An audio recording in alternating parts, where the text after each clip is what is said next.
This morning we're back out working for the canal company again and trying to help them get ready for water.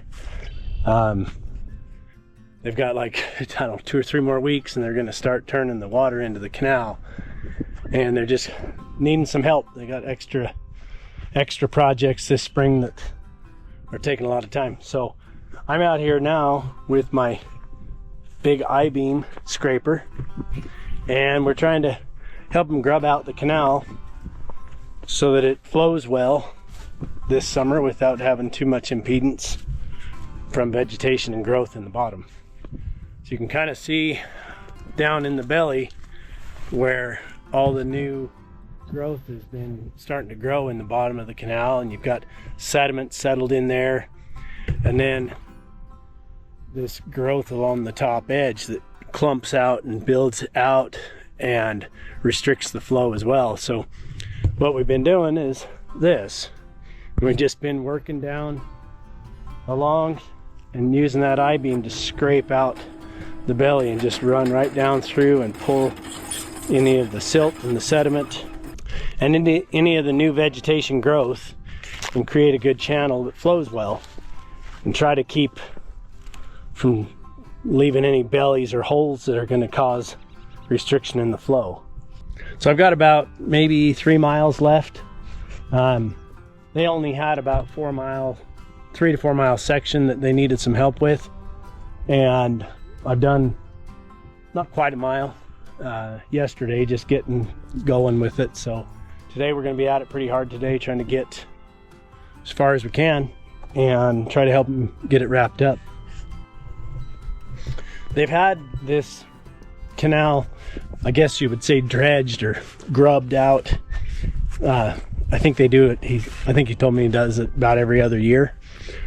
And one problem with using like a regular bucket is it's real easy to scalp that bottom too hard, and you end up, when you're trying to pull that little bit of vegetation out of there, you end up scalping out an inch or 2, or sometimes even a little bit more, and it's real easy to scalp down because you're using a skinnier, even like a mud bucket or something. On this machine, my mud bucket's 4 feet, and so a 4 foot wide bucket, it's still easy to gouge down in.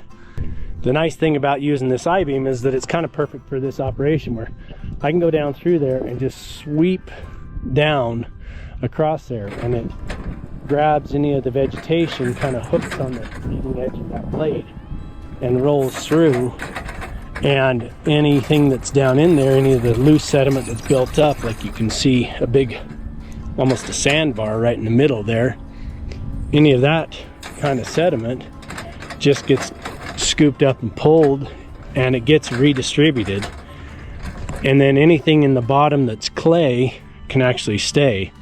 Because that's one big problem in this area. All of the ground is a sandy loam and silt, and the deeper you go, it's more silt. So there's nothing really to keep the water from subbing down through, meaning like soaking down and deeper. So there's a little bit of clay in the bottom of the canal, and that clay helps seal it. So if you gouge too hard, you break through that clay layer, and then the canal leaks.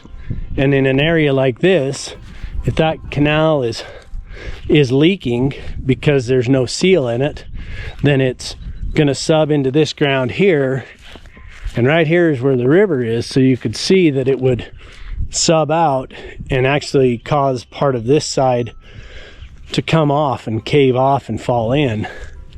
And there's plenty of spots along this river run on this bankment where it does that naturally anyway, so just from the groundwater soaking in and falling through. So the last thing you want is to have the canal contribute to that and speed it up. Plus the whole point of the canal is to get water to the head gates, to get it onto the fields and not have it blowing out the side hill. It's kind of a fun little project. It helps them out, helps me out, and we'll just spend a couple of days out here trying to get them ready for water and see if we can give them a hand with that before I get back up onto the mountain while things are cutting loose.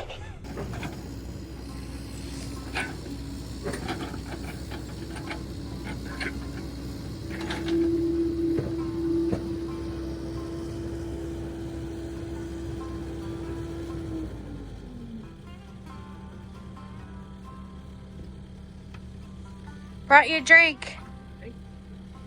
Am I allowed to drive this road? Oh, I walked from the road. Yeah. It's about a quarter of a mile. Yeah, I'm parked down around the corner over there. Oh. So, but yeah, it's just fine. Okay, so like when I bring you lunch, I'll probably come down this road. Hopefully by the time you come back for lunch, I'm a lot closer to the road too. Oh, okay. Grubbing the canal before they let the water out. Ah, it's clean looking. Well, I tried to be clean about it. Yeah, it looks nice. I could see what you mean by maybe getting this burned a little bit. Yeah, if this old growth from last year was burned off, there's a few spots back there where I had started earlier that it was burned. Just so much smoother, so much cleaner. Yeah, because the roots are kind of like... This just balls up on the blade, and then it just drags, and it makes like a drag mark because it balls up, you know? Yeah. Rather than letting the dirt move and come around. That's cool. Like when you have the dirt's too wet and you're blading the road. Yeah. It just clumps up, balls up. Same thing happens with this. Very neat. It looks nice, like looking at it from far like that. Yeah. That looks pretty cool. Pretty smooth. It should flow water well. Yeah. I guess last year Mark grubbed this area with the chain. Yeah, during the season we were just pulling out moss. Yeah, moss or algae, right? Yeah. This is different. This we're trying to get in there and get any grasses and vegetation that way that's come down the canal, weeds and grass out of the bottom so that it doesn't start growing once it gets wet. Yeah. Because once that starts growing, any of that vegetation is going to be like, put the brakes on the water, slow it down. It's not going to flow well. Yeah. And it won't get down the ditch because it eventually has enough resistance to hold it back somewhere, and it'll roll over the top of the ditch. You won't have water in these ditches. Yeah. Well, cool. We're going to watch Mark for a little bit. I think it'll be fun before we go get him lunch. He's not a big lunch eater anyway.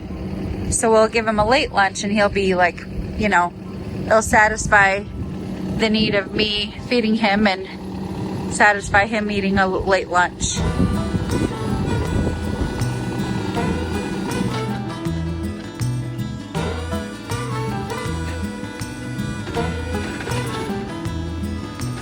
Trouble, stay away from my door. Trouble, stay away from my door. Trouble, come back, come around the morn. Trouble, stay away from my door. Trouble, stay away from my home.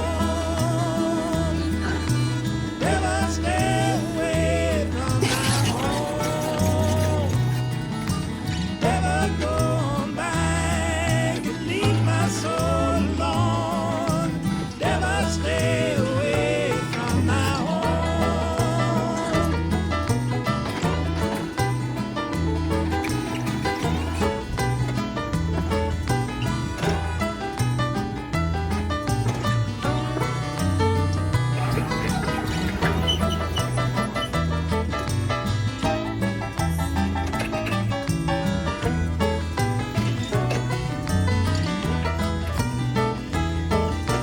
Never come around me no more. Never come around me no more. Never come back and walk on out the door. Never come around me no more.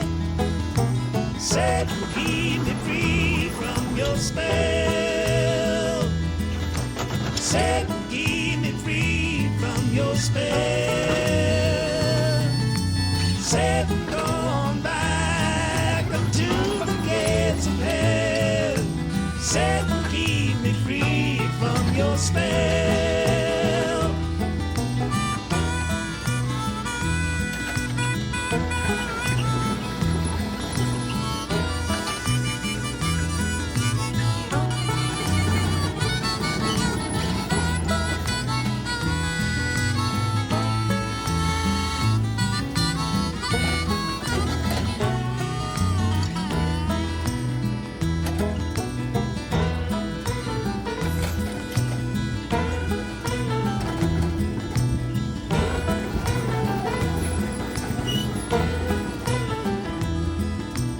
Trouble, stay away from my door. Trouble, stay away from my door. Trouble, come back, don't come around no more. Trouble, stay away from my door. Oh, we caught up with Mark again and got him some late lunch for dinner, and he said he wanted to work a little bit longer to get this job done. But yeah, he's got still quite a bit ways to go. He's making a lot of movement.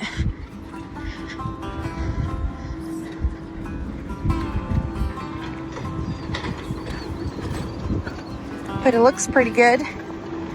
Kind of a beautiful country out here in the farmlands. Who knew an I-beam can do that?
Well, he's got many, many miles to go on this sort of thing. So he's going to be working Monday through Wednesday on this particular project, and then they have a whole nother big project that we're looking into. It's going to be awesome. I think he's going to be working late tonight, so I got to get back home and get the chicks in their hen house.